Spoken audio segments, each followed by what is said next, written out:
boui pour rien. Après un examen en commission, le budget 2026 est désormais au cœur des débats de l'Assemblée nationale. Si certains articles ont été repoussés pour être débattus en présence du ministre de l'économie Roland Lescure, à l'image de la désormais célèbre taxe Zuckman, les textes observés depuis samedi ont déjà dessiné les grandes lignes. Tout porte à croire qu'aucun consensus ne pourra être trouvé sur le texte avant le 31 décembre, date butoir pour l'entériner.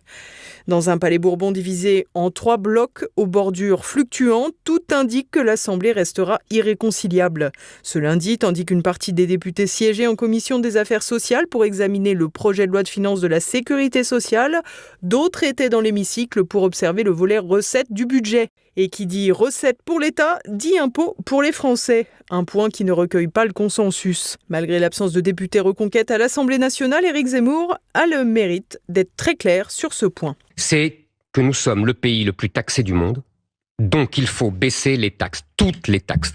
Moi, je ne pense pas qu'il y a des gens qui ne sont pas assez taxés et d'autres qui sont trop taxés. Je pense que tout le monde est trop taxé. Le patron de ce qu'il reste des Républicains, Laurent Wauquiez, tente quant à lui de tenir la même ligne. Dans cette bataille budgétaire, la droite républicaine vient de remporter 2 victoires. Ce budget, il va être ce qu'on va en faire. Et vous connaissez notre ligne. On veut s'opposer aux augmentations d'impôts et nous voulons qu'on puisse, à travers ce budget, revaloriser le travail. On a d'abord obtenu, et c'était très important pour nous, d'écarter toute augmentation d'impôts sur le revenu. C'est un budget où il y a beaucoup trop d'augmentations d'impôts. Et donc notre travail, méthodiquement, on le fait amendement après amendement, c'est de faire sauter toutes les taxes et toutes les augmentations d'impôts. Une tactique perçue très différemment par l'opposition, notamment par Jean-Philippe Tanguy, député RN de la Somme. Donc en fait, on est en train de mentir aux gens parce qu'ils se sont structurellement organisés pour que ça ne passe pas. Et c'est pas la Rassemblement national. C'est les partis de la majorité et le gouvernement entre eux.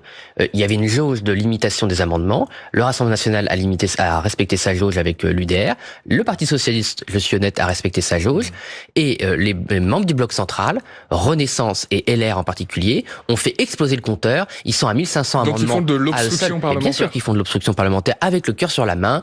De l'obstruction parlementaire pour que le texte ne puisse pas être intégralement examiné et parte à la Chambre haute. C'est ce qu'expliquait le député Lyotte, Charles de Courson. Donc le schéma de l'année dernière peut se reproduire, c'est-à-dire rejet de la première partie. Or, si on rejette la première partie, qui est la partie recette, il n'y aura pas de deuxième partie. Donc direction le Sénat, dans la version initiale du gouvernement. Au Sénat, il y aura un accord, en commission mixte paritaire aussi. Le problème, c'est le retour à l'Assemblée pour le vote final. Un vote final qui devra faire l'économie du 49-3 puisque Sébastien Lecornu a obtenu le soutien des socialistes en faisant cette concession, en plus de la suspension désormais très incertaine de la réforme des retraites, d'autant plus incertaine que le président de la République a depuis réécrit l'histoire. Le Premier ministre a fait un choix pour apaiser le débat actuel qui a consisté à proposer le décalage d'une échéance.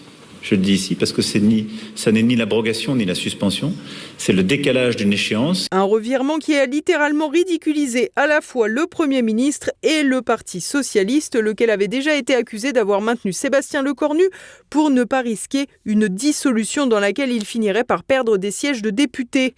Mais le plan du PS a déjà du plomb dans l'aile. Ce qu'il faut qu'on comprenne bien, c'est que si nous n'arrivons pas à dégager les marges de manœuvre dans cette première partie du projet de loi de finances, nous ne pourrons pas ensuite effacer les erreurs.